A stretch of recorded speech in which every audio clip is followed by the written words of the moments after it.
Swapping ignition coils to diagnose a misfiring vehicle can cause more problems and damage than it's worth. The best diagnostic procedure is to confirm the condition of the coil with an ohm meter and these simple tools. This video is sponsored by Blue Streak. Visit standardbluestreak.com to learn more. The most common coil design for a coil-over plug ignition system has 3 terminals in the connector. One for power, one for ground, and one carries a trigger signal. There are coils out there with the driver integrated into the body of the coil. Some of these will have 3 or more terminals.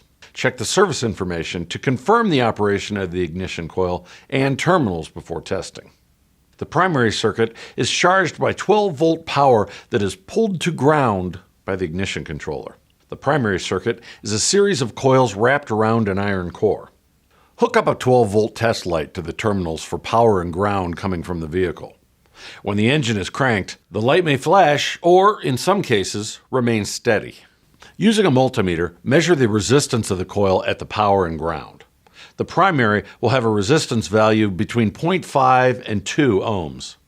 Check the service information for the correct value for the vehicle. The secondary ignition circuit is usually isolated and wrapped around the primary. With more windings than the primary, the resistance is higher, and most secondary circuits will have a resistive value between 8.0 and 15 kiloohms.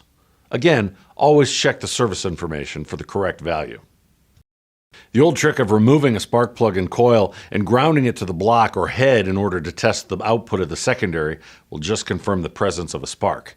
It won't determine if the secondary can create a spark inside the cylinder when the electrodes are exposed to high pressure generated by the compression stroke and when the air-fuel mixture is present. A better tool for the job is an output gauge.